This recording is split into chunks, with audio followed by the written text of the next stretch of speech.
নমস্কার, news live বাংলার সাফ কথায় আপনাদের সকলকে স্বাগত। এবং আজকের সাফ কথা হবে দিল্লিতে বেনজির গড়লেন মমতা বন্দ্যোপাধ্যায়। আজকে সে নিয়ে থাকবে আলোচনা এবং তার সাথে থাকবে আজকের দিনভর যা যা ঘটে গেল, যেটা ভূভারতে এর আগে কখনোই হয়নি, যেটা আজকের দিনভর আমরা দেখেছি। এবং এই যে মমতা বন্দ্যোপাধ্যায়ের রূপ বা তিনি বিরোধী নেত্রী হিসাবে কতদূর পর্যন্ত যেতে পারেন সেটা দেখিয়ে দিলেন। এবং সে নিয়ে থাকবে আজকের প্রশ্ন যে এটাতে রাজনীতির ময়দানে কতটা মার দিলেন মমতা বন্দ্যোপাধ্যায়। থাকবে আজকে আলোচনা। আমার সাথে থাকবেন অতিথিরা। আমি পরিচয় করে দেবো। স্টুডিওতে এই মুহূর্তে আমার সাথে উপস্থিত রয়েছেন শ্রমিক দত্ত, বিজেপির থেকে তিনি রয়েছেন, স্বাগত জানাচ্ছি শ্রমিক দাকে। উপস্থিত রয়েছেন তৃণমূলের পক্ষ থেকে অভিজিৎ মজুমদার, আমি ধন্যবাদ জানাচ্ছি, স্বাগত জানাচ্ছি। এবং একই সাথে আমার সাথে ভার্চুয়ালি এই মুহূর্তে জুড়ে যাবেন আর কিছুক্ষণের মধ্যে দুই আইনজীবী থাকবেন। জুড়ে গেছেন দুই আইনজীবী। একদিকে রয়েছেন অ্যাডভোকেট সুবীর সেনগুপ্ত, স্বাগত জানাচ্ছি সুবীর দাকে। রয়েছেন আইনজীবী সঞ্জীব চক্রবর্তী, আমি স্বাগত জানাচ্ছি সঞ্জীব দাকেও। এবং আর কিছুক্ষণের মধ্যেই জুড়ে যাবেন পলিটিক্যাল সায়েন্সের প্রফেসর, কোচবিহার কলেজের ডক্টর সুকান্ত ঘোষ, রাজনৈতিক বিশ্লেষক হিসাবে। তো অতিথিদের সাথে বা গেস্টদের আমি প্রশ্ন রাখবো, প্রশ্ন করব, জানবো আজকের দিনভরের আলোচনা। কিন্তু যে কটা প্রশ্ন আজকে থাকবে সেই প্রশ্ন কি কি রাখতে চলেছি, শুরুতেই আমি দেখাবো সেই প্রশ্ন।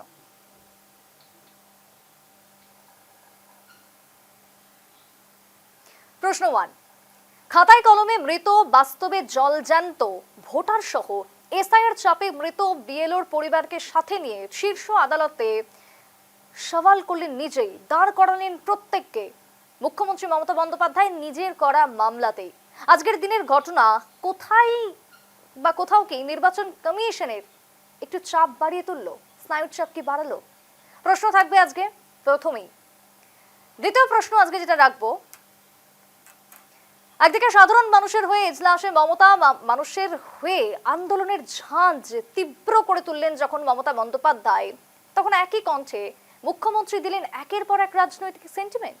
তাহলে আইনের দরজায় দাঁড়িয়ে সেই একইভাবে রাজনৈতিক ঢাল। প্রশ্ন নাম্বার 3, এসআইআর হচ্ছে নির্দিষ্ট সম্প্রদায়কে টার্গেট করে, কোট আনকোট, বাংলায় হলে অসমে নয় কেন? প্রশ্ন তুলেছেন মমতা বন্দ্যোপাধ্যায়। প্রশ্ন নম্বর 4, ডিলিশন হচ্ছে ইনক্লুশন নয়, রোল অফ মাইক্রো অবজারভার কি রয়েছে? প্রশ্ন মমতা বন্দ্যোপাধ্যায়ের। প্রশ্ন নাম্বার 5, এসআইআর এর বিরোধিতায় রোহিঙ্গাদের নিয়ে দিল্লিতে মমতা, তবে কি অবৈধ ভোটারদের রক্ষা কবচ এবার মমতা বন্দ্যোপাধ্যায়? প্রশ্ন নাম্বার 6, মুখ্যমন্ত্রীর চেয়েও লড়াকু রাজনৈতিক নেত্রী হিসেবে তার সাবস্টিটিউট এই মুহূর্তে কেউ কি আর আছে? বাংলা কেন, গোটা দেশের রাজনীতিতে? এই সমস্ত প্রশ্নের আজকে উত্তর নেব। তবে শুরুতেই আমি চলে যাব আলোচনার মধ্যে। এবং আজকের দিনভর যে কর্মসূচি বা যে প্রশ্ন দেখলাম, ইতিমধ্যেই সুকান্ত দাও জুড়ে গেছেন আমাদের সাথে রাজনৈতিক বিশ্লেষক হিসাবে। আমি একটু শ্রমিকদের থেকেই শুরু করব, পরে আমি আসবো তৃণমূলের কাছে। শ্রমিকদা, আজকের দিনের যে প্রথম প্রশ্ন আমি রাখলাম, যে এই যে আন্দোলন, এই যে আমরা ছবিটা দেখলাম, আন্দোলনের আগেও অনেক নেতৃত্ব করেছেন বা অনেক নেতারাও করেছেন, কিন্তু যাদের জন্য এই আন্দোলন তাদেরকে সঙ্গে একেবারে নিয়ে গিয়ে সুপ্রিম কোর্টে দাঁড়িয়ে তিনি আজকে নিজের প্রশ্ন নিজেই সওয়াল করলেন। কি মনে হচ্ছে কতটা স্নায়ুর চাপ বাড়লো বিজেপির? দেখেন, আজকে এটা আমরা দেখতে গেলাম, গোটে দিনভর যেটা আমাদের সুপ্রিম কোর্টে এটা হলো, সেটা স্বাভাবিক পরিস্থিতি ছিল না। এই কারণে প্রথমবার ভারতবর্ষের কোনো চিফ মিনিস্টার সুপ্রিম কোর্টে দাঁড়িয়ে কেসের শুনানি করছেন বা নিজেই ওকালতি করছেন বা নিজের যা ওনার প্রশ্ন যা ছিল সে আপনি তুলে ধরছেন আমার মাননীয় আদালতের সম্মুখে। তো তাতে কি বোঝা যাচ্ছে? তাতে এটাই বোঝা যাচ্ছে যে পলিটিক্যাল গেম যদি করতে লাগে তো তৃণমূল কতটুকু যদি যেতে পারে পলিটিক্যাল জিনিস করতে গেলে, সেটা একটা প্রথম এক্সাম্পল। এটা পলিটিক্যাল ড্রামা ছাড়া আর কিছুই ছিল না। কারণ এই এসআইআরটা একমাত্র ওয়েস্ট বেঙ্গল না, 11টা স্টেটে আরও হয়ে গেছে। কোথাও এই ধরনের আমরা কোনো কিছুই আমরা এই ধরনের দেখতে পারিনি, একমাত্র ওয়েস্ট বেঙ্গল ছাড়া। তো এটা পলিটিক্যাল একটা ইস্যু, এই ইস্যুটাকে একটা পলিটিক্যাল জামা পড়ানোর চেষ্টা উনি করেছেন এসআইআরটাকে, যে এটা বিজেপি তৈরি, এটা বিজেপির প্রপোগান্ডা বলেন বা ইলেকশন কমিশন বিজেপির আন্ডারে কাজ করছে, সেটা প্রমাণ করার জন্য উনি আজকে কোর্টে দাঁড়িয়েছেন। তাছাড়া কোথাও ওনার কোনো কিছু মানে এই যে দাঁড়ানোর পথে ভিত্তি বলবো যে এই ভিত্তি কিছু ছিল না ওখানে গিয়ে কোর্টে উনি দাঁড়িয়ে, কারণ ওনার উকিলও ছিল ওখানে। যদি উকিল যদি ছিল, যারা অ্যাডভোকেট ছিল, ওরাই রিপ্রেজেন্ট করতে পারতো যদি কোনো ইস্যু ছিল। এবং মাননীয় আদালত উনাকে বারবার বলছেন, যখন আমাদের হিয়ারিং চলছিল, যে আপনি থামান, আপনার উকিলই বলতে পারবে কি হয়েছে না হয়েছে ভালো করে। কিন্তু উনি উকিল যে অ্যাডভোকেট গেছিলেন, উনার অ্যাডভোকেটের উপরেই উনি উনার নিজের বক্তব্যটা দিয়ে যাচ্ছিলেন। কিন্তু মাননীয় আদালত বারবার ওনাকে আটকে বলছেন যে অ্যাডভোকেট যারা আছে ওরা ভালো বলতে পারবে। তাতে এটাই প্রশ্ন হচ্ছে, বোঝা যাচ্ছে যে উনি চাইছেন এটাকে একটা পলিটিক্যাল জামা পরানোর জন্য, কিন্তু সেটা পড়াতে চাইছেন, সেটা পড়াতে উনি পারেননি শেষ পর্যন্ত। উনার যা অবজারভেশন নিয়ে উনি গেছিলেন যে মাইক্রো অবজারভার কেন আছে, কেন এই আমাদের লেভেলের মাইক্রো অবজারভার দেওয়া হলো, মাইক্রো অবজারভারকে উঠিয়ে দেওয়া উচিত, লজিক্যাল যারা রিলেশনস যেগুলো হয়েছে এগুলো নিয়ে কথা বলতে গেছেন। বা দুই আমরা দেখতে চাই যে মাইক্রো অবজারভার কেন ওয়েস্ট বেঙ্গলে দেওয়া হয়েছিল। তার কারণ হলো, যখন ইলেকশন কমিশন গ্রুপ বি অফিসারের চাইছিলেন স্টেট গভর্নমেন্ট থেকে, স্টেট গভর্নমেন্ট মাত্র 80 জন গ্রুপ বি অফিসার দিয়েছিল। তো 80 জন দিয়ে এত বড় প্রসেস, যেখানে 7 কোটি জনসংখ্যা আছে ওয়েস্ট বেঙ্গলে, সেটা কভার করা মোটেই পসিবল হবে না। তার জন্য ইলেকশন কমিশন বাধ্য হয়ে মাইক্রো অবজারভার দিতে বাধ্য হয়েছে। কারণ বাকি যারা অফিসার যারা দিয়েছে, নিয়োক্তি যারা করেছে স্টেট গভর্নমেন্ট থেকে, লিস্ট থেকে পাঠিয়েছে, তারা সবই ক্লার্ক লেভেলের স্টাফ ছিলেন। বেশ, আমি মাইক্রো অবজারভার প্রসঙ্গে আসবো, তবে এবার একটু আমি অজিতদের কাছে যাবো। অজিতদা, স্বাভাবিক পরিবেশ ছিল না শ্রমিকদের দাবি করছেন, এবং তার সাথে আজকে উকিল ছিল, আইনজীবীরা ছিলেন, কিন্তু তারপরও মমতা বন্দ্যোপাধ্যায় এটাকে পুরো রাজনৈতিক রং চড়াবার জন্য এই নাটকটা করলেন। দেখুন, এটাই স্বাভাবিক। একজন চিফ মিনিস্টার, যে মা মাটি মানুষের চিফ মিনিস্টার, যে পশ্চিমবঙ্গের জনগণের চিফ মিনিস্টার, পশ্চিমবঙ্গের মাতৃ, আজকে মাতৃ সব ছেড়ে সুপ্রিম কোর্টে গিয়ে নিজে সুপ্রিম কোর্টের কোর্ট ধারণ করে সুপ্রিম কোর্টে আজকে যে সওয়াল জবাব করেছে, এটা ঐতিহাসিক জয়। এটা হওয়ার ফলে পশ্চিমবঙ্গে যদি বিজেপি আগে 80টা সিট পেয়েছিল, কমে সেটা 50 হয়েছে, আপনি দেখবেন ইলেকশনের পরে 20টা পাবে। তার কারণ আছে, আজকে এসআরটা করতে লাগছিল 22 বছর পরে হচ্ছে, কিন্তু এটার জন্য 2 বছর টাইম দিতে লাগছিল, দেয়নি। 2 মাসে কোনোদিনও এত বড় একটা এসআর তৈরি হয় না। ওনার যুক্তি একদম ঠিক, যে যদি ওয়েস্ট বেঙ্গল হচ্ছে তাহলে আসামে হচ্ছে না কেন। সবচেয়ে বড় কথা হচ্ছে যে আজকে একটা জিনিস ভাবতে লাগবে, যে আসামে কিন্তু এনআরসি ফেল করেছে। আজকে আমার আপনার পয়সায় 2000 কোটি টাকা ব্যয় করে আজকে এনআরসি করতে পারেনি, আর সেখানে 2 মাসে বলছে, 2 বছরে একটা এনআরসি করতে পারেনি, আর 2 মাসে বলছে যে একটা এসআর করবে। আর এসআরে যে মাইক্রো অবজারভার নিয়োগ করেছে, কই সব জায়গায় তো হচ্ছে এসআর, 14টা জায়গায় হচ্ছে, কোথাও তো মাইক্রো অবজারভার। দাদা আমি যখন বলবো আপনি পরে বলুন, এখন বলবেন না, কারণ হচ্ছে আপনি যখন বলেছেন আমি কিন্তু কোনো কথা বলিনি। আচ্ছা ঠিক আছে, হলো আপনার কথা, এবার শুনি। তারপরে এবারে যেটা করেছে, যেটা পশ্চিমবঙ্গের প্রত্যেকটা মানুষ, বাঙালি বলুন, মুসলমান মানুষ বলুন, হিন্দু বলুন, মুসলিম বলুন, খ্রিস্টান বলুন, বৌদ্ধ বলুন, সবাই বলছিল একটা কথা, যে কি ধরনের ওখানে ইলেকশন কমিশনার যাদের নিয়োগ করেছে মাইক্রো অবজারভার, আজকে বাইরে থেকে এসে কোনোদিনও পারিপার্শ্বিক জিনিসটা বুঝতে পারবে না। এখানে যেরকম মেয়েদের টাইটেলটা চেঞ্জ হয়েছে, বিয়ের পরে চেঞ্জ হয় বাঙালিদের। আপনি দেখেছেন কেউ ব্যানার্জি আছে, সেখানে চক্রবর্তী হয়েছে, তাদেরও ডাক পড়েছে। আজকে শুনানিতে তো এই সমস্ত বিষয় তো আজকে কমিশন মেনেছে এবং বুঝেছে বিষয়গুলো, তাই তিনি এটাও বলেছে কমিশন যে সময় বাড়ানো হবে, কিন্তু সেখানে রাজনীতির আইন আদালত সম্পূর্ণভাবে জয় হয়নি, আজকে সম্পূর্ণভাবে জনগণের জয় হয়েছে। আজকে মহামাটির মানুষের জয় হয়েছে। আজকে এসআর নিয়ে যে আমি একটু সঞ্জিত আইনের লোক আপনি, এবং আইনের বিষয়টা সবথেকে ভালো আপনি বুঝবেন। যে এত এখন আমরা কষ্ট, একটাই দাবি আমি করেছিলাম যে মানুষকে যা কষ্ট হবে দেওয়ার ভুয়া পরে ভোট যেন ওয়েস্ট আমাদের বেঙ্গল থেকে একা করে, সরানো একা হয়। করে, দাদা, একা করে, তবে আমি ভুয়া আসবো। ভোট আসলে ওয়েস্ট বেঙ্গল থেকে যেন সরানো হয়। আমি আসবো, যারা দাদা, জেনুইন তা বাকিরা পাবে। বলার সুযোগ আজকে এই পাবেন, আমি ধরনের আসবো। যখন আমি আসবো, সঞ্জীব দা, আসবে তখন অভিজিৎ দা, এখানে আমি পাওয়া একটু যাবে। থামাবো। আমি সঞ্জীবদার থেকে উত্তর নেবো। সঞ্জীব দা, আইনের বিষয়টা আজকে আপনার থেকে ভালো কেউ বোঝাতে পারবে না। আজকে সারাদিন যা যা ঘটলো সুপ্রিম কোর্টে, কি মনে হচ্ছে মমতা বন্দ্যোপাধ্যায়ের জয়, না অন্যদিকে গিয়ে কোথাও রাজনৈতিক ঢালটাকেই তিনি আবারও বেছে নিলেন? দেখুন, এসআইআর একটা অত্যন্ত গুরুত্বপূর্ণ প্রক্রিয়া, কারণ এই প্রক্রিয়ার মাধ্যমে একজন মানুষের ভোটাধিকার থাকবে কি থাকবে না সেটা নির্ভর করবে। অর্থাৎ সে তার যে নাগরিক অধিকার, সেই অধিকারটা তার থাকবে কিনা সেটা একটা বড় ব্যাপার। এবং সব থেকে বড় ব্যাপার যেটা, যে শুধুমাত্র ভোটাধিকারের প্রশ্ন এখানে মীমাংসা হচ্ছে তা না, এর সঙ্গে কিন্তু এটাও আমাদের বুঝতে হবে যে আজকে যদি তাদের ভোটার তালিকায় নাম না থাকে, ভোটার তালিকা তো একটা ডকুমেন্ট, যেখানে কিনা যদি তার নাম না থাকে, ভবিষ্যতে কিন্তু সেখান থেকে তার ডি ভোটার হওয়ার এবং সে ডাউটফুল ভোটারের থেকে সেখানে তার কিন্তু চিঠি পাওয়া সম্ভব যে আমাদের যে তিনি নাগরিক কিনা সেই প্রশ্নটাও তার আসবে, এবং সেই নোটিশে কিন্তু তাকে জবাব দিতে হবে, প্রমাণ করতে হবে। সুতরাং এটা একটা অত্যন্ত একটা মানুষের কাছে যে ভারতবর্ষে সে নাগরিক হিসেবে থাকবে নাকি বিদেশি প্রমাণিত হবে, তার একটা প্রক্রিয়া বলতে পারেন, তার একটা ড্রব্যাক মানে ভবিষ্যতে কিন্তু তার একটা সম্ভাবনা রয়েছে এবং সুদূর প্রসারী প্রভাব কিন্তু তার থাকবে।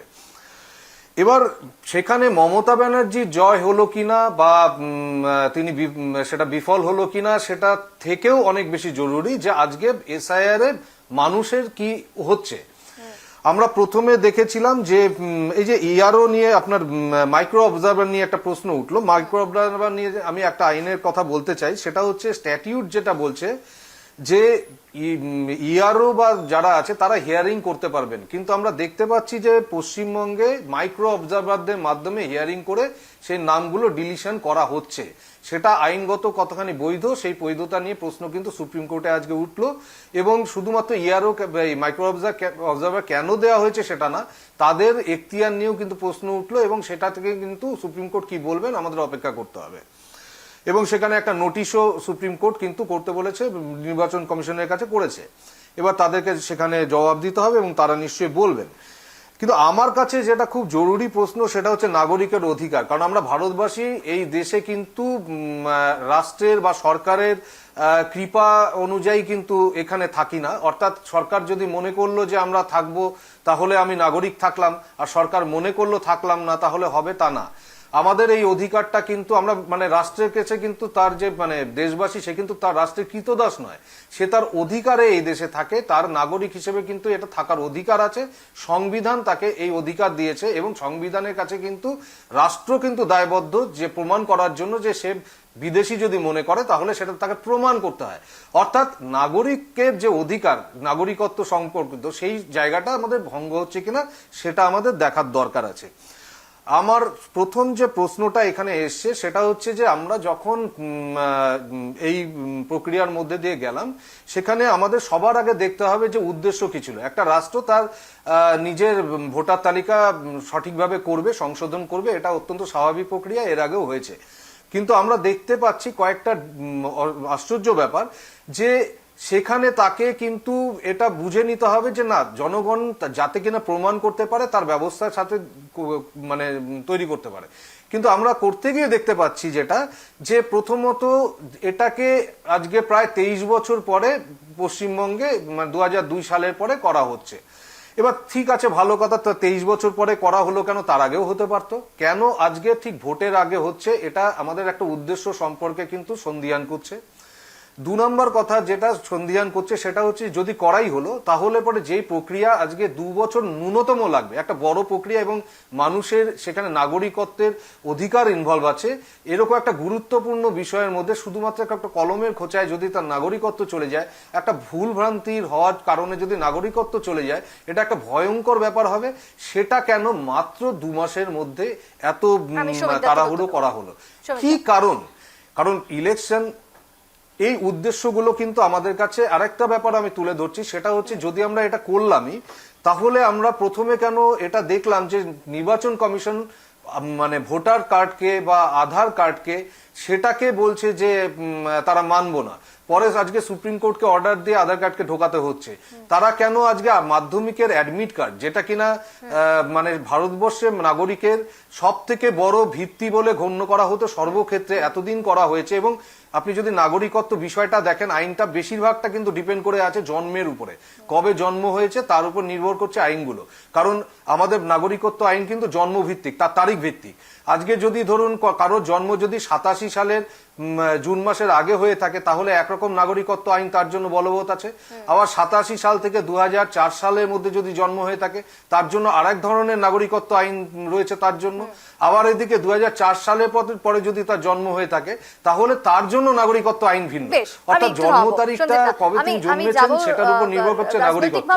সেখানে জন্মের অধিকারপত্রটাকে কেন ইগনোর করা হচ্ছে? আজকের দিনে দাঁড়িয়ে যে সমস্ত পরিচয়পত্র রয়েছে এবং তার সাথে আধার কার্ড, যেটা আজকে আমরা দেখলাম যে আধার কার্ড আজকে মমতা বন্দ্যোপাধ্যায় বারবার বলছেন যে নিতে, কিন্তু সেটাকে গ্রহণ করা হচ্ছে না, যেখানে কমিশনই বলেছে আধার কার্ড নেওয়া হবে। শ্রমিকদা, কমিশন কখনো আধার কার্ডকে মান্যতা দেয়নি।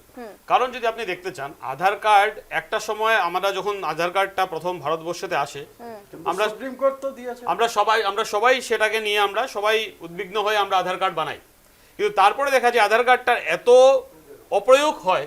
কারণ আপনি যদি দেখেন ওয়েস্ট বেঙ্গল বলেন বা বাকি দেশে বলেন, ওয়েস্ট বেঙ্গলের ওই নিউটন, বাংলাদেশের নেতা ছিলেন নিউটন, উনি আধার কার্ড বানিয়ে ভোটার কার্ড বানিয়ে ওয়েস্ট বেঙ্গলে এসে 3 বার ভোট দিয়ে চলে গেছেন। তো এই ধরনের আধার কার্ড ভোটার কার্ডের রাখার মানেটা কি আছে? আমাদের ওয়েস্ট যারা নেতা আছে, তৃণমূলের নেতারা, ওরা নিজেরা বলছে বাংলাদেশ থেকে আসলে আমরা আধার কার্ড ভোটার কার্ড বানিয়ে দিব আমরা। তো এই আধার কার্ড ভোটার কার্ডের যদি এইভাবেই যদি বাজারে বিক্রি হয়, তাহলে এই আধার কার্ড ভোটার কার্ডের ভিত্তিতে আমরা নাগরিকত্ব দেওয়ার প্রমাণটা কি থাকবে? এটার কোনো মানে নেই আধার কার্ড ভোটার কার্ড দেওয়ার। কারণ প্রত্যেকটা এমএলএ এমপি যারা ইনভলভ ছিল তৃণমূলে, তারা আধার কার্ড ভোটার কার্ড সবাইকে দিয়ে বেড়াচ্ছে বাংলাদেশে। মানে আপনি বলতে চাচ্ছেন যে আধার কার্ডে যে ধরনের কারচুপি হচ্ছে তার কারণে আধার কার্ডকে আজকে বৈধতা হিসেবে মান্য করা হচ্ছে না। আমি এবার একটু সুকান্তদার কাছে যাবো। সুকান্তদা, আজকের দিনভর এই যে আমরা স্টুডিওতেও যে আলোচনা শুনছি শাসক এবং বিরোধী পক্ষের, কি মনে হচ্ছে আজকের দিনভরের যে অ্যানালাইসিসটা আমি একটু আপনার থেকে নেব? দেখো, প্রথম কথা হচ্ছে মমতা বন্দ্যোপাধ্যায় আজকে যেটা করলেন সেটা কিন্তু নজিরবিহীন। কারণ এরকম ভাবে কোনো মুখ্যমন্ত্রীকে সুপ্রিম কোর্টে সওয়াল করতে দেখা যায়নি। কিন্তু যদি তুমি অন্যদিক থেকে দেখতে চাও যে যেখানে এনডিএ গভর্নমেন্টের নেতৃত্বে বিজেপি সরকার রয়েছে এবং নির্বাচন কমিশন একটা স্বশাসিত সংস্থা, তাদেরকে চ্যালেঞ্জ জানিয়ে বিরোধী পক্ষের কোনো মুখ, যেখানে কিন্তু রাহুল গান্ধীকেও তিনি ছাড়িয়ে গেছেন। এই কারণে বলছি আমি যে যেখানে তিনি বোঝাতে পারছেন মানুষকে যে এসআইআর এর বিরুদ্ধে যেতে হবে, কারণ এর মাধ্যমে বৈধ নামগুলো বাদ দিচ্ছে ইলেকশন কমিশন। কারণ এর সত্যতা বা মিথ্যা এর মধ্যে আমি যাচ্ছি না। এবার জাতীয় রাজনীতিতে নিজেকে প্রাসঙ্গিক করবার অদম্য চেষ্টা মমতা বন্দ্যোপাধ্যায় বারবার করেছে। আর তুমি এটা জানো যে ম্যাকিয়াভেলিয়ান রাজনীতিক একটা বড় জায়গা মমতা বন্দ্যোপাধ্যায় এখন রয়েছেন। ম্যাকিয়াভেলিকে যত মানে কদর্য রাজনীতির একটা উদাহরণ বলা হয় দ্য প্রিন্স গ্রন্থটি, এবং তিনি নিজেও স্বীকার করেছেন।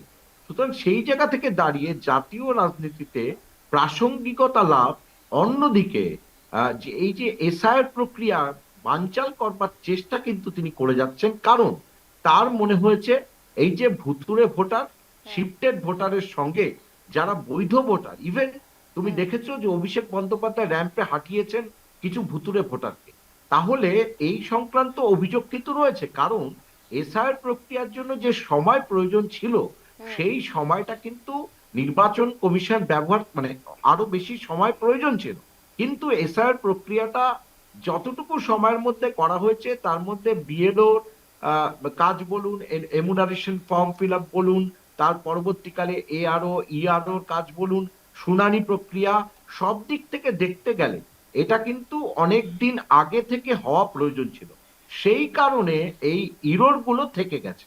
এবার ডিজিটালাইজেশন প্রসেসটাতেও তুমি যদি দেখো, সেখানেও বিএলওতে যে আপলোড করতে হয়, সেখানেও কিন্তু দেখা গেছে সঠিকভাবে হয়নি। সুতরাং মমতা আমি বলতে চাইছি নির্বাচন কমিশন যতটা ভালো কাজ করতে চাইছিলেন, সেখানে ভুল থেকে গেছে, কারণ মাইক্রো অবজারভারদের মধ্যে থেকে অনেকেই আপত্তি তুলেছিলেন যে তারা কাজে অংশ নেবেন না, এই সুকান্ত কাজে দা, অংশ আজকের নেবেন দিনের না। পর নির্বাচন কমিশনের উপর কি কোথাও বাড়তি চাপ তৈরি করলেন মমতা? এটা তো উনি চাইবেন, উনি ধুরন্ধর রাজনীতিবিদ, উনি জানেন কিভাবে রাজনীতি করতে হয়, এবং এর মাধ্যমে তিনি দিল্লির মুখে একটা কিন্তু পরোক্ষভাবে চাপ সৃষ্টি করলেন। কারণ 48 ঘন্টা আগে যখন নির্বাচন কমিশনের জ্ঞানেশ কুমারের সঙ্গে তার মিটিং, তার আগে একটা তিনি পত্র লিখলেন, একদিকে পত্র দিয়ে আরেকদিকে মামলা করে তিনি চেষ্টা করলেন নির্বাচন কমিশনকে বিভিন্ন ভাবে ব্যতিব্যস্ত করা, যেন নির্বাচন কমিশন এই নিয়ে ব্যতিব্যস্ত হয়। অনেকেই হয়তো বলতে পারেন যে তিনি সওয়াল করতে চলে গেলেন দিল্লিতে, প্ল্যাকার্ড হাতে ধরিয়ে দিলেন, যারা আজকে বৈধ ভোটার তারা বলে বাদ গেছে, কিন্তু কোথাও গিয়ে মমতা বন্দ্যোপাধ্যায় কিন্তু জাতীয় রাজনীতিতে নির্বাচন কমিশনকে ব্যাকফুটে ফেলে দিলেন।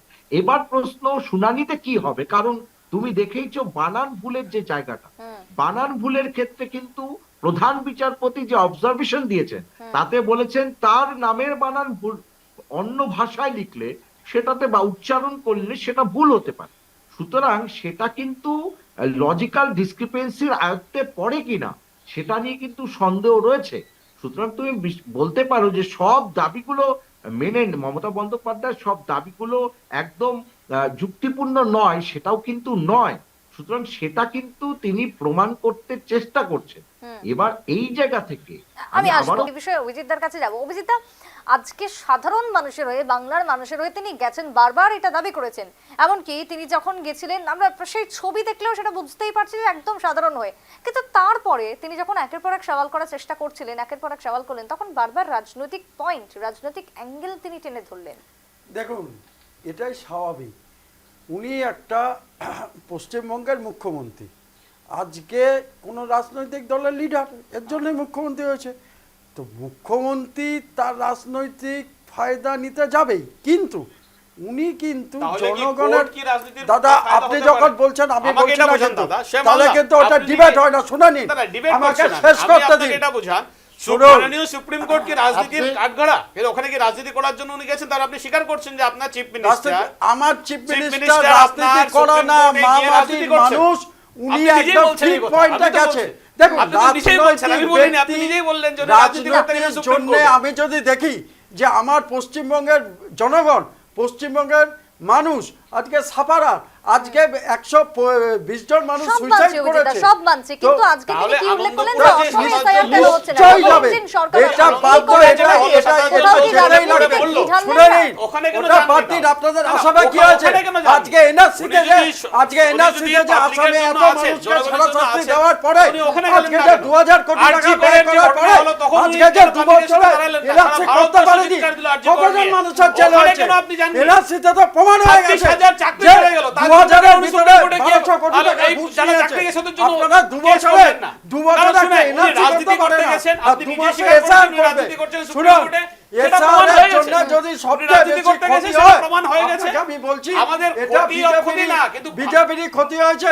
বিজেপির আরেকটা ক্ষতি কথা হোক, শুনে সেটা নিন, নিয়ে কথা না। কথা আমাদের হলো গিয়ে আমাদের মাতৃ ওয়েস্ট মমতা বেঙ্গলের লোক বোঝা বন্দ্যোপাধ্যায় উচিত যে যা আজকের চলছে জন্য সেটা একটা রাজনৈতিক পশ্চিমবঙ্গ পরিকল্পনা না, চলছে। এই রাজনৈতিক পরিকল্পনার জন্যই আজকে মমতা ব্যানার্জি সুপ্রিম কোর্টে দাঁড়িয়ে এই প্রশ্নগুলো তুলেছিলেন। আমি সঞ্জিত দা থেকে রাজনীতির শুনতে রাজনীতি চাই। করা যায়। থাকে, সঞ্জিত উনি দা। হচ্ছেন মামাটি মানুষের নেত্রী, আমাদের সকলের মা। সারা ভারতবর্ষ মেনে নিয়েছে যে মমতা ব্যানার্জি ভারতবর্ষের মা ছাড়া উনি না, শুনুন, ভারতবর্ষকে মানে নেই, উনি মানে না। আপনারা মানতে পারেন, প্রধানমন্ত্রীও উনি জানে আপনাদের, যে উনি যেসব উনি যদি আজকে সত্যি এই- যদি মানুষের এই জন্য আপনাদের থাকতেন, প্রয়াসের তো আর্যিকর রাজনীতি, বলুন, আপনাদের 26,000 চাকরি উন্নতি যখন গেল ছাড়া তখনের কথা বলুন, যে এই দুদিন আগে ভারতবাদী আনন্দপুর হলো, রাজনীতি 7,000 লোক যদি জ্বলে পুড়ে ধ্বংস মরলো, করতে পারে, ওখানে একবার একদমই বাধা দিতে পারবে। গিয়ে। আজকে তার ওনার নাম হচ্ছে কল্যাণ মমতা চক্রবর্তীকে বন্দ্যোপাধ্যায়। বারবার জিজ্ঞেস করা এবং হচ্ছে লিখে রেখে দিন, যে আপনি কেন একদিন মানুষের মমতা জন্য আছেন না, বন্দ্যোপাধ্যায় রোহিঙ্গাদের দেশ জন্য আছেন না, হাত জোর করে পালিয়ে এবং গেলেন মমতা কোন ছেড়ে? বন্দ্যোপাধ্যায় প্রধানমন্ত্রী কল্যাণ হবে। চক্রবর্তী যখন অ্যাডভোকেট, আর যখন ওনাকে জিজ্ঞেস করলো আপনি যেদিনকে কি রোহিঙ্গাদের জন্য আছেন, রোহিঙ্গাদের জন্য না ভারতবর্ষের পাবলিকের জন্য, প্রধানমন্ত্রী হবে, উনি হাত জোর করে পালিয়ে সেদিনকেই যাচ্ছেন। মনে রাখবেন যদি উনি যে বলতেই পারেন না উনি কার জন্য মা এসেছেন, মাটির সরকার, তাহলে আপনারা যে সবাই বলছেন সারা পাবলিক পলিটিক্স ভারতবর্ষ করতে আসেননি, মেনে পাবলিকের নেবে। জন্য এসে সাধারণ আজকে পাবলিক, সেটা তো প্রমাণ নেই। আপনারা কারণ আপনারা ইলেকশন নিজেরাও বলতে কমিশনারকে পারছেন না কিসের জন্য আপনারা এসেছেন। নিজেদের দাসী আপনারা করে আমরা জানি ইলেকশন আমরা কি করছি, কমিশনারকে আমরা বিজেপি এখানে এজেন্ট রাজনীতি করে করতে চাই না। আমি আরো বাকি কথা বলবো। বিজেপি এজেন্টের মতো কাজ আমাদের করেছে। ইসের উপরে বিশ্বাস আর আছে, আমরা তাই আমাদের মেনে ওয়েস্ট করি। বেঙ্গলে যে ইলেকশন ইলেকশন মনে হয় বাকিদের কথা মতো নিতে হবে। বাকিদের কথা মতো নিতে হবে। সুবিধা অভিজিৎ একটু থামো। যে যদি কোনোভাবে চুরি করে একটু বলতে দিন, একটু বলতে দিন। আজকের পুরো ঘটনা কি রয়েছে? আমি একটু থামো অভিজিৎ দার সঙ্গে একটু থামো, একটু থামো, ভুতুরা ভোটের নাম কাটা চক্কর শুনেই দিদি চলে গেলেন দিল্লি থেকে একটু সুপ্রিম থামো, কোর্ট। থামাবো। কারণ এই আমি নামগুলো আসবো, একটু বলে দাও, একটু বলে। সঞ্জিতার বক্তব্য নেবো। সঞ্জিত দা। বিজেপির এজেন্ট হয়ে কাজ করছে, সেটা এটা আপনারা আজকে বলতেই প্রমাণিত পারছেন, হয়ে গেছে। কারণ এইটা আপনি বলতে গেলে আপনাদের ভোটরা ভোটের নাম না কেটে না যাচ্ছে। আমি এক এক করে উত্তর নেবো। সঞ্জিত দা। এক মিনিট হ্যাঁ, যেটা বলছি যে প্রথমে না একটা জিনিস আমাদের একটু বুঝতে হবে, বারবার করে একটা কথা আসছে যে এটা রাজনৈতিক মঞ্চ কিনা বা রাজনীতির কতখানি ফায়দা হলো। আমাদের সবার আগে বুঝতে হবে যে নাগরিকত্ব এই প্রশ্নটা কিন্তু একটা নাগরিকের রাজনৈতিক অধিকার। সুতরাং এই ডিবেটটাই কিন্তু রাজনৈতিক। রাজনীতি বলতে তো আমরা শুধুমাত্র কোনো দল বুঝি না বা দলীয় স্বার্থ বুঝি না, একটা মানুষের রাজনৈতিক অধিকার। সুতরাং এই ম্যাটারটাই কিন্তু যেটা ডিসপিউটে আছে সেটা হচ্ছে রাজনৈতিক অধিকার সংক্রান্ত। এক। 2 নম্বর হচ্ছে যে আমি আর একটা কথা আলোচনার মধ্যে শুনলাম, সেটা হচ্ছে যে কোথায় সব জায়গায় তো এসআইআর হয়েছে, কোথাও তো কোনো অসুবিধা হয়নি, কোথাও আলোচনা হয়নি, পশ্চিমবঙ্গে অসুবিধা কিসের? আমার মনে হয় তথ্যগতভাবে এটা সঠিক না। কারণ আপনারা জানেন যে বিহারে আজকে যখন শ্রমিক এসআইআর হয় ভট্টাচার্য এবং থেকে শুরু করে ইউপিতেও যখন সকলেই এটা একই আমরা বক্তব্য দেখেছি তুলেছেন। যে যে পশ্চিমবঙ্গে কেন এত লম্পজম? হ্যাঁ, এবং সেখানে কিন্তু এটা নিয়ে প্রচন্ড, হ্যাঁ পশ্চিমবঙ্গে না, এটা বিহারেও হয়েছিল, আপনারা খেয়াল রাখবেন যে সমস্ত জায়গাতে কিন্তু সমস্ত সারা ভারতবর্ষের বিরোধী দল যারা আছে প্রত্যেকে প্রতিবাদ জানায় এবং মামলা হয় সুপ্রিম কোর্টে, এবং মামলার ফলে কিন্তু সে তাদের ওই তালিকা প্রকাশ করতে হয় এবং সেই সুপ্রিম কোর্টে অবধি সেটা পৌঁছায় এবং বারবার পৌঁছায়। একাধিক মামলা প্রচুর গেছে এবং সেখানে কিন্তু প্রচন্ড বিতর্ক হয়েছে এই নিয়ে। সুতরাং এটা পশ্চিমবঙ্গে হচ্ছে একদম ঠিক কথা না, তথ্যগতভাবে এটা ঠিক না। এবার আমি একটা জায়গা আসবো, সেটা হচ্ছে যে আমরা একটা এই প্রশ্ন থেকে এসছি যে আপনি যখন এক ভারত এক নাগরিক, আমরা সবাই একই দেশে একই আইন চলবে, এটাই তো স্বাভাবিক ব্যাপার। এবং আমাদের সমস্ত ভারতীয় নাগরিক, আমাদের সবার সমান অধিকার আছে, সবার জন্য আইন সমানভাবে প্রযোজ্য হবে। তাহলে আপনাকে একটা কথা আমাকে বলতে পারেন যে আজকে পশ্চিমবঙ্গে যে এসআইআর যেভাবে হচ্ছে, এই একইভাবে কি একই নিয়মে কি ভারতবর্ষের অন্যান্য প্রান্তের এসআইআর গুলো চলছে? একই সাথে চলছে? সুবীরদা যদি লজিক্যাল যুক্ত হয়ে থাকেন, আমি ডিসক্রিপেন্সি হচ্ছে সুবীরদার পাল্টা উত্তর তাই দেবো। লজিক্যাল ডিসক্রিপেন্সিটা তা কিসের জন্য? লজিক্যাল যদি ডিসক্রিপেন্সিটা কি যুক্ত হয়ে থাকেন, আমি অন্যান্য সুবীরদার থেকে রাজ্যের পাল্টা উত্তর সব নেবো। জায়গায়? আইনজীবী সুবীর এক মিনিট সেনগুপ্ত একটু বলে নি, আমি বলে নি, সঞ্জিতদার পাল্টা এই নেবো। জায়গাটা হ্যাঁ, বলে নি। লজিক্যাল ডিসক্রিপেন্সিতে আপনি বলছেন, লজিক্যাল ডিসক্রিপেন্সিতে আপনি কি বলছেন? আপনি সেখানে বললেন যে যদি কারোর, প্রথমে আপনি বলেছিলেন যে 2002 সালে যদি কারোর নাম থাকে তাহলে কোনো চিন্তা নেই, তার কোনো অসুবিধা হবে না। তারপরে আপনি কি করলেন যে সেখানে বললেন যে 2002 সালে বাবা বা মার রেফারেন্স যদি আপনি ব্যবহার করেন, সেখানে নামের যদি দেখা যায় স্পেলিং মিস্টেক আছে, তাহলে লজিক্যাল ডিসক্রিপেন্সি। 2 নম্বর আপনি কি বললেন? কারোর যদি 6টা সন্তান থাকে, অর্থাৎ ভাই বোন যদি 6 জন হয়, তাহলে তাকে হিয়ারিং এ যেতে হবে। আপনি বলুন না ভারতবর্ষের অন্য প্রান্তে 6 জন ভাই বোন হলে পরে তাকে যেতে হচ্ছে কিনা? 3 নম্বর হচ্ছে আপনি বললেন যে বাবার সঙ্গে যদি বা মায়ের সঙ্গে যদি 50 বছরের মানে তফাৎ থাকে, তাহলে লজিক্যাল ডিসক্রিপেন্সি হবে। আপনি বলুন না এই আইনটা ভারতবর্ষে অন্য জায়গায় যেখানে হচ্ছে সেখানে হচ্ছে কিনা? কারণ অনেক ক্ষেত্রে তো আমরা জানি যে ক্লারিক্যাল মিস্টেকের জন্য কিন্তু বয়সের তফাৎ আমাদের থাকে, সবসময় সেটা সত্যি না হলেও আমাদের কিন্তু ডকুমেন্টেশনের মধ্যে অনেক সময় রয়ে যায়। বা এটাও তো ঠিক যে 50 বছরের পরে কি কেউ সন্তান ধারণ করেন না? এই ভারতবর্ষে কিন্তু আগে বহুবার এরকম আমরা জানি, অতীতে এরকম প্রচুর আমরা দেখে থাকবো উদাহরণ। আবার আমরা দেখছি যে 40 বছরের যদি ঠাকুরদা ঠাকুরমার সঙ্গে থাকে তাহলে হবে। আমার কথা যেটা, যে এই আইনগুলো যদি আপনাকে করতে হয় তাহলে ভারতবর্ষে সবার জন্য কেন করেননি? তাহলে বাংলার মানুষের জন্য কেন আলাদা আইন হবে এবং তাকে কেন আলাদা পরীক্ষায় বসতে হবে, আলাদা নিয়মে বসতে হবে? এটা তো পরিষ্কারভাবে বাংলার মানুষের সঙ্গে অন্য মানুষের অধিকারের তফাৎ। যে আমি ভারতীয় হতে গেলে পরে, বাংলার মানুষ হলে পরে আমাকে একটা অন্য ধরনের নিয়মে যেতে হবে, আর অন্যখানে আমাকে ওটা চাওয়া হবে না। কেন? আমার তো একই দেশের নাগরিক, আমার তো অধিকার সমান। তাহলে বিহারের লোকটার লাগবে না, রাজস্থানের লোকটার লাগবে না, আমার কেন এগুলো প্রমাণ করতে হবে? এটা তো আমাকে জানতে হবে। এটা তো সমান অধিকারের প্রশ্ন আসলো না। আজকে আমি মানে ওনার যে কোর্টে মুভ, সেটা আমি দেখার পরে মানে আমি প্রচন্ড ভাবে আর কি মানে খুশি হয়েছি, এত সুন্দর মুভ যে করা যায়, ঠিক আছে। কিন্তু আমি একজন আইনজীবী হিসাবে প্রচন্ড একটা নিরাপত্তাহীনতার মধ্যে ভুগছি, বুঝতে পেরেছেন? কারণ আমার মনে হচ্ছে উনি যখন কলকাতায় ফিরে আসবেন, কলকাতায় ফিরে আসার পরে আমাদের কলকাতা পশ্চিমবাংলার যত আইনজীবী আছেন তাদের সব মক্কেল তো ব্রিফপত্র নিয়ে এবার ওই দিকে দৌড় মারবে, কারণ আমাদের ওপর কেউ তো আর নির্ভর করবে না বা ভরসা রাখবে না, কারণ এত সুন্দর মুভ বা এত সুন্দর মানে কোর্টে মুভমেন্ট, আমরা অ্যাডভোকেটরা মনে হচ্ছে না আর কালো কোট বেশি দিন পড়তে পারবো। সঞ্জীব দা, সত্যিই কি মানে চাকরি চলে যাওয়ার ভয়? চাকরি চলে যাওয়ার ভয় না, আমি তো এই ওনার এত মমতা সুন্দর মুখ ব্যানার্জি শোনার পরে নিজেও একজন আইনজীবী, অলরেডি আপনারা কালো জানেন। কোটটা আজকে বাড়িতে নিয়ে চলে এসেছি, ওটা কেচে ইস্ত্রি করে আলমারিতে তুলে রাখবো ভেবেছি। আর সঞ্জীব দা। 4টে পাজামা পাঞ্জাবির আমি অর্ডার দিয়েছি, সাদা পাজামা পাঞ্জাবি। হ্যালো, আমি অর্ডার দিয়েছি কারণ না, আমি actually- দেখতে পাচ্ছি actually, পশ্চিমবাংলায় উনি যে মমতা এখানে ব্যানার্জি হাত কিন্তু দেয় এর ওখানে আগেও শোনা বলে, মানে move তাতে করেছেন, গায়করা উনি সাদা একজন পাঞ্জাবি আইনজীবীও পরতে বটে। বাধ্য হচ্ছেন, তো, গান ছেড়ে মানে শিল্পীরা, লাইটার মানে জোক ব্যাপারটা অভিনেতারা আমি অভিনয় বলছি আর ছেড়ে কি। সাদা পাঞ্জাবি পরতে বাধ্য লাইটার নোট হচ্ছে, বাদ দিয়ে। ডাক্তাররা তাই, যারা নাট্যকার তারা তাই, সবাইকেই উনি এক যে মিনিট, জায়গায় একটা হাত দিচ্ছেন, important এমন জায়গায় পরিমাণে আসতে শোনা চাইছি পড়ছে, আমি। নিজের প্রফেশন ছেড়ে দিতে হচ্ছে। তাই আমি বাধ্য হয়ে মনেই করে নিয়েছি আমার ওই কালো কোট এক আর মিনিট। বেশি দিন মনে হচ্ছে আমি আর পড়তে পারবো না। বেশ, আমি আমি একটু খুব সঞ্জীব দার মতামত নেব। নিরাপত্তাহীনতার সঞ্জীব মধ্যে দা, দিয়ে ভুগছি আজকে। এক যে আমি আইনজীবী সংসার বলছেন যে চালাবো তিনি কি করে? আশঙ্কায়, তিনি নিরাপত্তাহীনতায়। আমি আপনার থেকে মতামত নেব। না, আমি আমি একটা কথা বলতে চাই যে একদমই নিরাপত্তাহীনতায় ভুগছি না আমি, কারণ আমি মনে করছি যে যে এসআইআর প্রক্রিয়া চলছে তাতে আইনজীবীদের খুব ভালো স্কোপ আছে, কারণ যেভাবে মানে সামান্য একটা স্পেলিং মিস্টেকের জন্য, নামের বানানের ভুলের জন্য বা অন্যান্য কারণের জন্য নাম বাদ যাবে, খুব স্বাভাবিকভাবেই সেগুলো তো আদালতে যাবে। তো যাদের কাছে যাবে তো প্রচুর মক্কেল আসছে, বরং সেদিক থেকে আমি নির্বাচন কমিশনকে, যতই মানুষ আর কি নির্যাতন কমিশন বলুক পশ্চিমবঙ্গে, তাকে আমি কিন্তু আমাদের আইনজীবীদের জন্য খুব শুভ বলে মনে করছি, কারণ আমাদের কাছে কিন্তু প্রচুর মানুষ এরপরে আসতে যাচ্ছেন। কারণ একটা কথা বুঝতে হবে যে নির্বাচন কমিশন যেটা করতে গিয়েছেন সে নিজেই নিজেকে ডাউটের মধ্যে তৈরি করেছে। কিভাবে আপনাকে দেখুন, আপনি ধারাবাহিকভাবে আমি বলছি একটা কথা। প্রথমত তারা বললেন যে 2002 সালে যাদের নাম থাকবে ভোটার তালিকায় তাদের আর কোনো কিছু প্রমাণ করার দরকার নেই, তারা অটোমেটিক চয়েস হিসেবে আমাদের এখানে রয়ে যাবে।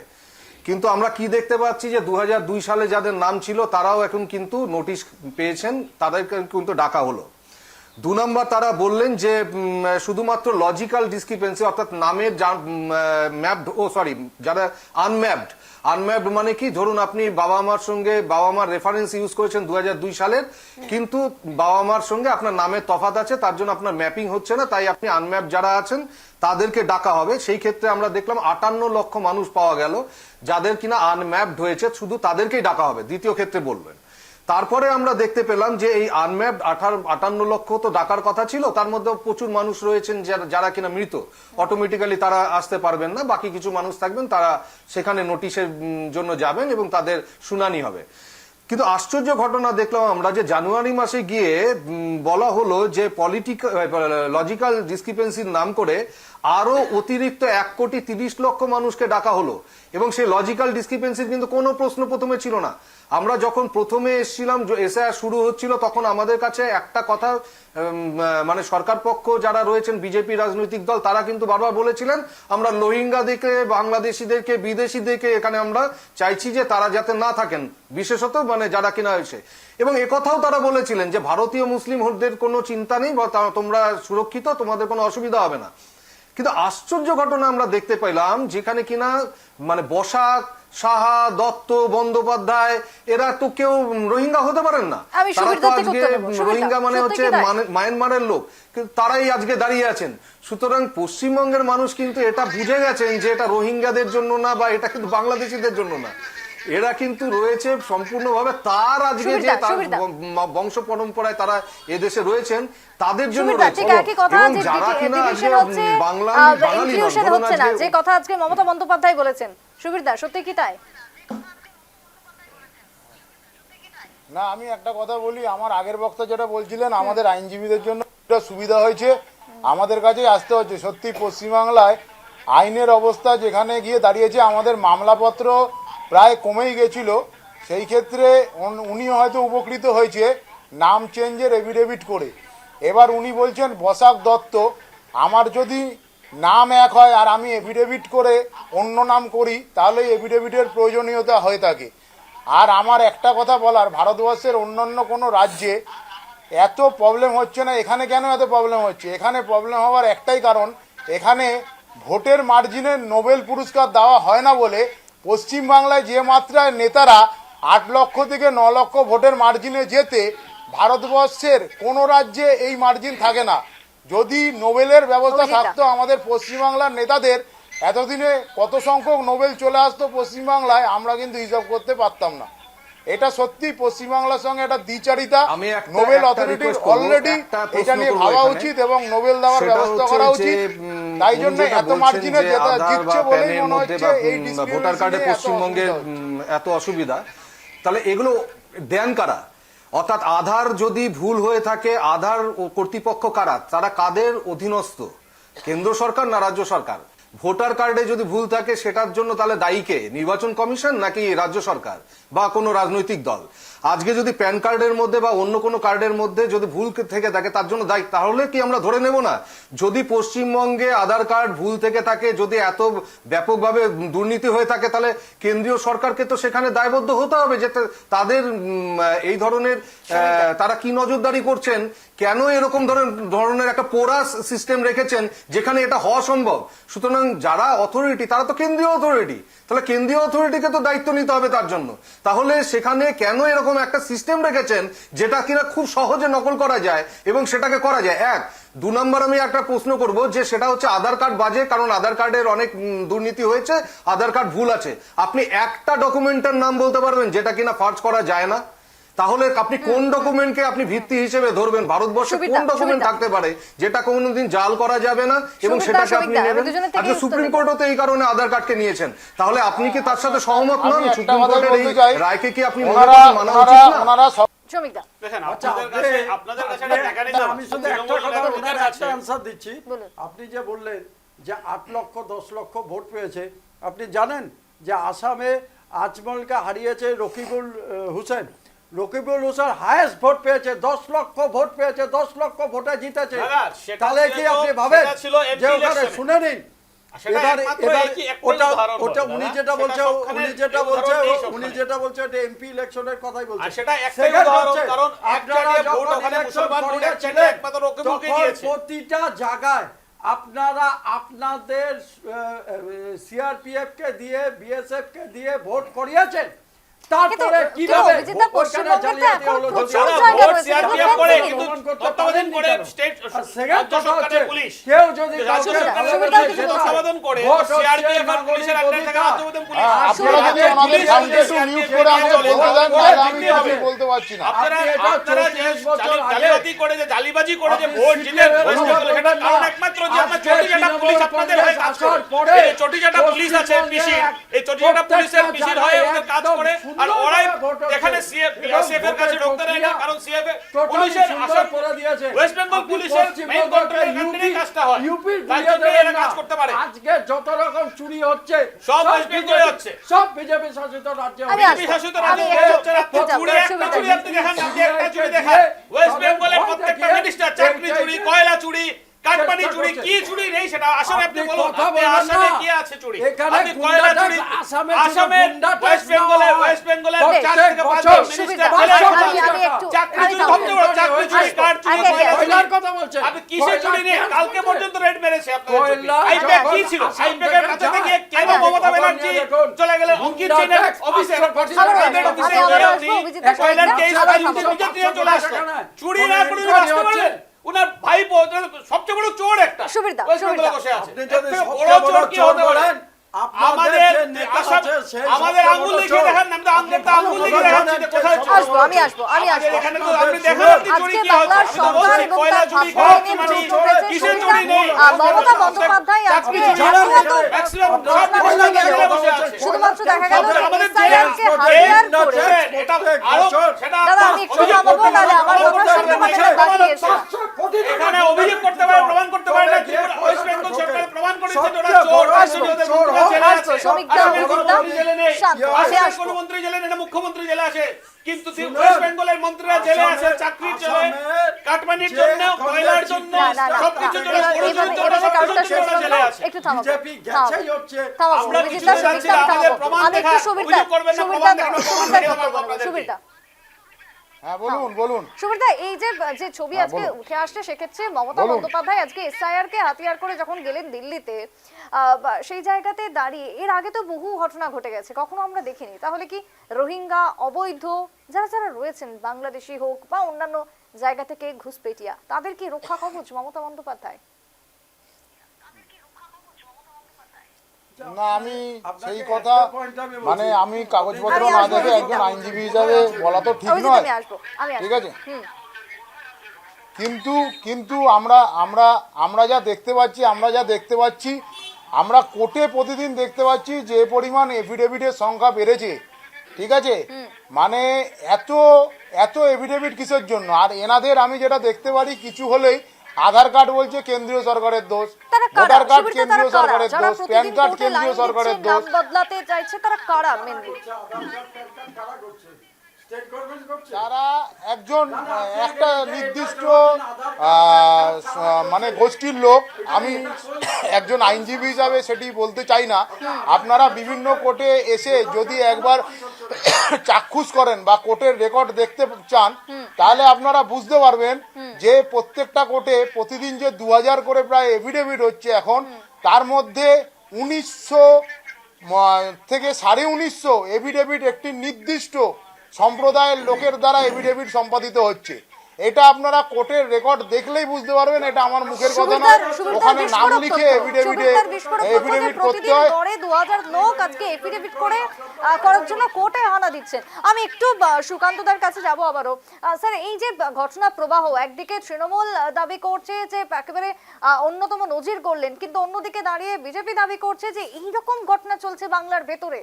তাহলে আলটিমেট কোন দিকে যাবে বাংলার পরিবেশ পরিস্থিতি? দেখো, গুলশান কলোনির মতো এমন জায়গা রয়েছে যেখানে অধিকাংশ থেকে মানে অধিকাংশর বেশি মানুষের কোনো রকম পরিচয়পত্র নেই। সুতরাং এরকম গুলশান কলোনির মতো ব্যাঙের ছাতার মতো গজিয়ে ওঠা কলোনি, যেখানে রোহিঙ্গা থেকে শুরু করে, হতেই পারে রোহিঙ্গা থেকে শুরু করে পরিচয়পত্রহীন যারা, তারা তো অনুপ্রবেশকারী। তা তারা যদি ভোট দেয়, তাদের রাজনৈতিক অধিকার যাদের প্রয়োগ করার কথা তারা প্রয়োগ করতে না পারে, তাহলে ভোটের অঙ্কে তো কোথাও গিয়ে যে জেতা উচিত সে নাও জিততে পারে। মানে আমি বলতে চাইছি যে এদের ভোটটা একটা গুরুত্বপূর্ণ জায়গায় পৌঁছবে, মানে এদের যারা অনুপ্রবেশকারী তাদের ভোটটাও তো গুরুত্বপূর্ণ হয়ে যাচ্ছে। সেখানে দাঁড়িয়ে মমতা বন্দ্যোপাধ্যায় যেটা করলেন, সবাই বললে বলা মুশকিল। বর্ডারটা কার? বর্ডারটা তো বিএসএফ সেন্ট্রাল গভর্নমেন্টের কন্ট্রোলে। তাহলে কিভাবে অনুপ্রবেশকারী ঢুকলো? আর কতজন না, গুলশান কলোনিতে কিন্তু অন্যদিকে অভিজিৎ, এটাও তো দাবি উঠে আসছে যে আজকে বর্ডার বা অনেক জায়গা যেটা মমতা বন্দ্যোপাধ্যায় দিচ্ছে না, যার কারণে ফেন্সিং হচ্ছে না।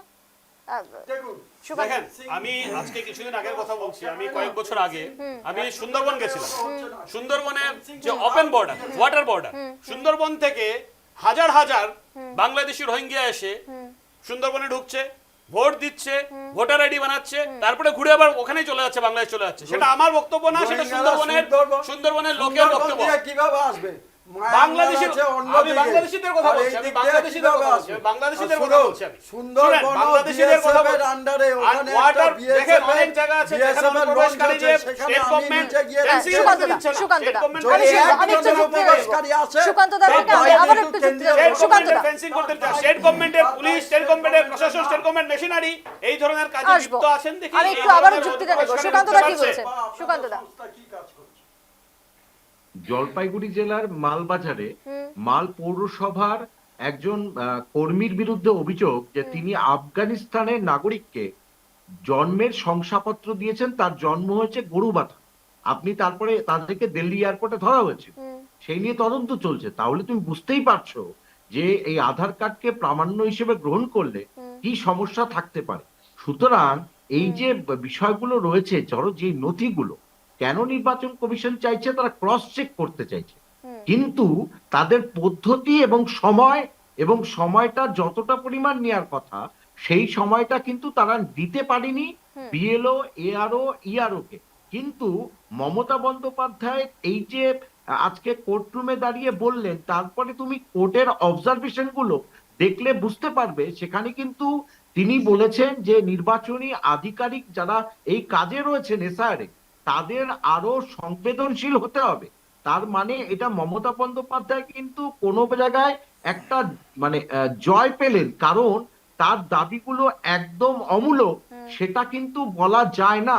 আর দ্বিতীয় কথা আরেকটা বলা হয়েছে যে বানান ভুলের ক্ষেত্রে বলা হয়েছে সেটাকে যেন লজিক্যাল ডিসক্রিপেন্সির আন্ডারে না আনা হয়, ঠিক। অন্যভাবে দেখা হয়, তাদের নাম যেন বাদ না যায়। তাহলে আমি এটাই বলতে চাইছি, মমতা বন্দ্যোপাধ্যায়ের তার দাবির যদি সত্যতা নাই থাকতো, তাহলে কিন্তু আদালত কিন্তু তার এই অবজারভেশন গুলো রাখতো না। ঠিক। কিন্তু যেখানে গুলশান, আমি লাস্ট একটা লাইন, গুলশান কলোনি এবং মালবাজারের উদাহরণ দিলাম, যেখানে আফগানিস্তানের নাগরিককে গরু বাথানে জন্মের শংসাপত্র দেওয়া হয়, সেই আধার কার্ডকে প্রামাণ্য হিসেবে মেনে নিতে অসুবিধা রয়েছে। সুতরাং সেখানেই থেকেই অনুপ্রবেশকারীরা তৈরি হয়। Exactly. সুতরাং শুধুমাত্র সঞ্জীবদা। বিএসএফ কে দায়ী করলে হবে না।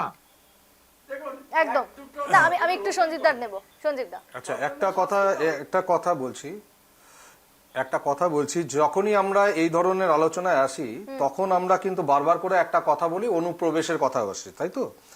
খুব স্বাভাবিকভাবে আমরা একটা কথা বলি যে পশ্চিমবঙ্গে খুব অনুপ্রবেশ হচ্ছে এবং সেই অনুপ্রবেশের জন্য বাইরের লোক যারা আছেন তারা, মানে একটা প্রবচন আছে যে क्या ইন্ডিয়া ধর্মশালা হ্যায়। তো আমি একটা প্রশ্ন রাখবো এখানে, সেটা হচ্ছে যে আমাদের ভারতবর্ষে যদি আমরা না চেয়ে থাকি যে বিদেশের নাগরিকরা এখানে থাকুক, আমাদের কর্মসংস্থানকে নিয়ে নিক, এখানকার অর্থনীতির পক্ষে সেটা ক্ষতিকারক ব্যাপার হোক, তাহলে আমি একটা প্রশ্ন রাখছি আপনাদের এখানে যে ভারত নেপাল চুক্তির মাধ্যমে যেখানে আজ পর্যন্ত, মানে 51 সালের পর থেকে আজ পর্যন্ত দেখা যাচ্ছে যে নেপালের নাগরিক তিনি ভারতবর্ষে কোন রকম মানে ভোটার পাসপোর্ট এবং ভিসা ছাড়া আসতে পারেন, বসবাস করতে পারেন, জমি বাড়ির মালিক হতে পারেন, সরকারি চাকরি করতে পারেন এবং তিনি সমস্ত ধরনের ব্যবসা বাণিজ্য করতে পারেন। আমার প্রশ্ন হচ্ছে, ভারত যদি আজকে মানে ধর্মশালা না হয়ে থাকে, তাহলে আজকে বাংলাদেশের ক্ষেত্রে আমরা যেরকম বলছি, অন্য দেশের ক্ষেত্রে যখন আমরা বলছি, নেপালের ক্ষেত্রে এই মৈত্রী চুক্তি আমরা কি করে বহাল রাখছি? আমরা কেন নেপাল থেকে আগত সমস্ত মানুষদের বিরুদ্ধে এই একই কথা, একই যুক্তি ব্যবহার করি না? তাহলে কি এটা দাঁড়াচ্ছে যে এটা বাঙালি বিরোধী একটা চক্রান্ত? কারণ অন্য দেশ যখন নেপাল হয় তখন আমার কাছে যুক্তি অন্য হয়ে যায়, আমি সেটাকে কন্টিনিউ করি। আবার এদিকে যখন বাংলাদেশ থেকে আসে তাহলে পরে তখন আমি করি। এর মধ্যে কিন্তু একটা তফাৎ আমি দেখলাম। 2 নম্বর আমি আর একটা প্রশ্ন আপনাদের কাছে রাখবো যে পশ্চিমবঙ্গের মাটিতে লাস্ট যে সেন্সাস হয়েছে, অর্থাৎ যদি আপনি 11 সালের সেন্সাস অনুযায়ী যান, আমাদের তথ্য অনুযায়ী, তাহলে 13.something হচ্ছে আমাদের গ্রোথ রেট, অর্থাৎ আমাদের জনসংখ্যা বৃদ্ধির হার, যেটা কিনা যার থেকে মাত্র ভারতবর্ষে 5টা রাজ্য আছে যে 5টা রাজ্যের জনসংখ্যার বৃদ্ধির হার তার থেকে কম, এবং সেটা পশ্চিমবঙ্গের যে জনসংখ্যা বৃদ্ধির হার সেটা কিন্তু জাতীয় বৃদ্ধির হারের থেকে কম। তাহলে এই প্রশ্ন কোথা থেকে এসছে যে পশ্চিমবঙ্গে বেশি অনুপ্রবেশ হচ্ছে, তাহলে অন্য রাজ্য যেগুলো কিনা আর কি অনুপ্রবেশ হচ্ছে না তার বৃদ্ধি কি করে বেশি হলো? এই বিহারে কি করে 25% হয় সেটা আমাকে জানতে হবে। আজকে যদি অনুপ্রবেশই যদি এখানে সমস্যা হয়, তাহলে যে 50 লক্ষ মানুষ বিহারের এসআইআরে বাদ গেছেন, তারা কি রোহিঙ্গা ছিলেন? তাহলে তারা কোথা থেকে আসলেন? এবং রোহিঙ্গা যদি হয়ে থাকে, বিহারের এসআইআর তো প্রমাণিত হয়েছে, তাহলে সেখানে প্রমাণ করুন যে সেখানে যে এই যে রোহিঙ্গা আমরা ধরেছি এরা হচ্ছে রোহিঙ্গা। এই যে কথাগুলো আমরা বারবার বলছি, এটা কিন্তু আমাদেরকে বলতে হবে। আর আরেকটা প্রশ্ন আমি তুলবো, সেটা হচ্ছে যে আজকে মানুষের অসুবিধার সময় তাদের যাতে সুবিধা হয়, একটা রাজনৈতিক দল হিসেবে বিজেপি পশ্চিমবঙ্গে কি তাদের পাশে দাঁড়িয়েছিল? আমরা কি তাদের ক্যাম্প করতে দেখেছি বিভিন্ন জায়গায়? কিন্তু আমরা কি দেখলাম? আমরা একইভাবে দেখলাম যে ফর্ম 7 যেটার মাধ্যমে নাম ডিলিশন হয়, সেটা দেখা গেল অমিত মন্ডল তিনি আজকে 400-র উপর ফর্ম নিয়ে জমা দিতে গেছেন এবং ধরা পড়েছেন, প্রমাণিত হয়েছে যে সেই মানুষগুলো জীবিত। তিনি মৃত বলে ধরা দিতে গেছিলেন তমলুকে বিজেপি নেতা অমিত মন্ডল, এবং তিনি আজকে আদালতের রায়ে কিন্তু তিনি আজকে জেলে রয়েছেন। তাহলে আজকে একইভাবে বাঁকুড়ার খাতড়া, পুরুলিয়াতে যেখানে ঘটছে, তাহলে এটা কেন ঘটছে? তার মানে আপনি নাম বাদ দিচ্ছেন জীবিতদের দিয়ে, নিজে কেন বিজেপির নেতারা দিয়ে সেগুলো ফর্ম 7 জমা দিচ্ছেন? এটা আপনি বলুন। আজকে তো দেখা যাচ্ছে যে তাদের মানুষ আজকে দাঁড়িয়েছেন। শ্রমিকদা দেখেন, নাম বাদ যেখানে গেছে, সুতরাং তাদের নাম কি করে বাদ গেল আপনাকে তো বলতে হবে। সে থামাবো, আমি একটু থামাবো সঞ্জীবদা।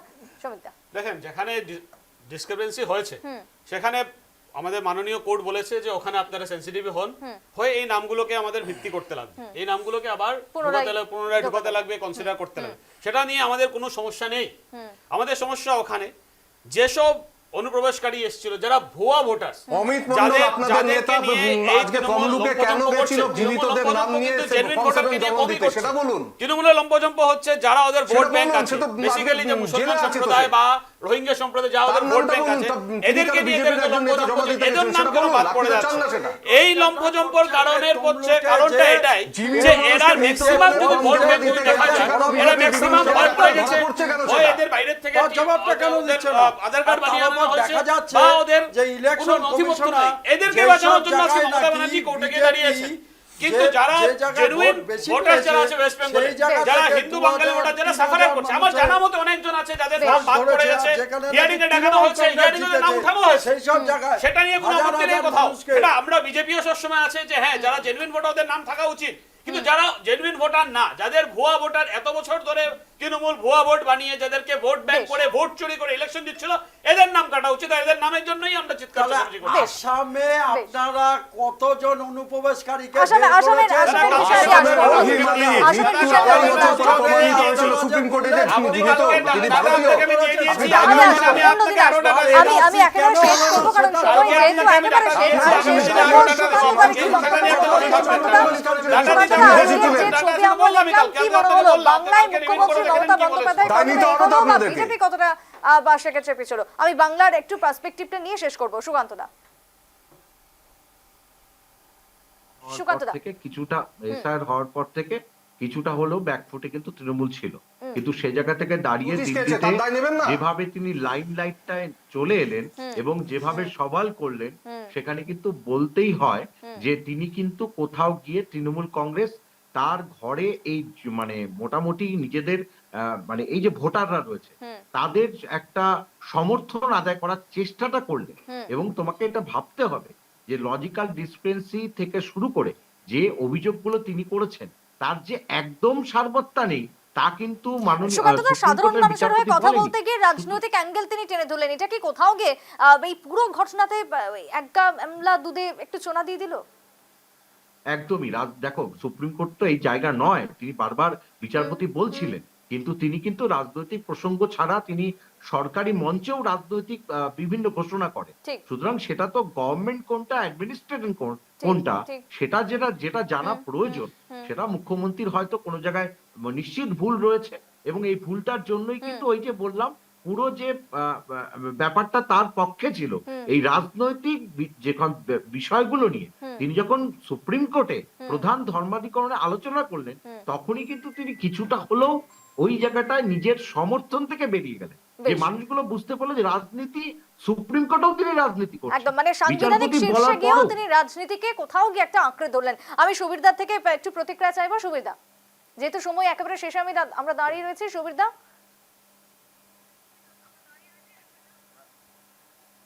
না, সুবীরদার সাথে আমাদের যোগাযোগ বিচ্ছিন্ন, তাই এখানেই কার্যত পক্ষে আমাকে শেষ করতে হচ্ছে এই আলোচনা, কারণ পক্ষে বিপক্ষে নানান রকমের দিক রয়েছে। সুবীরদা কি কিছু বলছেন? সুবীরদা,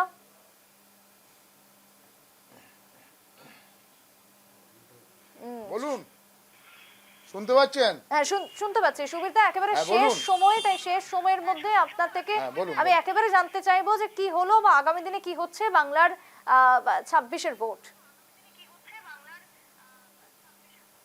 বাংলা 26-এর ভোট কি বলে কি হচ্ছে সেটা আপনারা ভালো করে বুঝতে পারছেন, কিন্তু আজকে আমি অনেক কথার মাঝখানে একটা প্রশংসা না করে পাচ্ছি না। আজকে আমাদের মাননীয় মুখ্যমন্ত্রী আজকে সুপ্রিম কোর্টে মুভ করে বাংলার মানুষকে একটা জায়গায় নিশ্চিন্ত করেছে।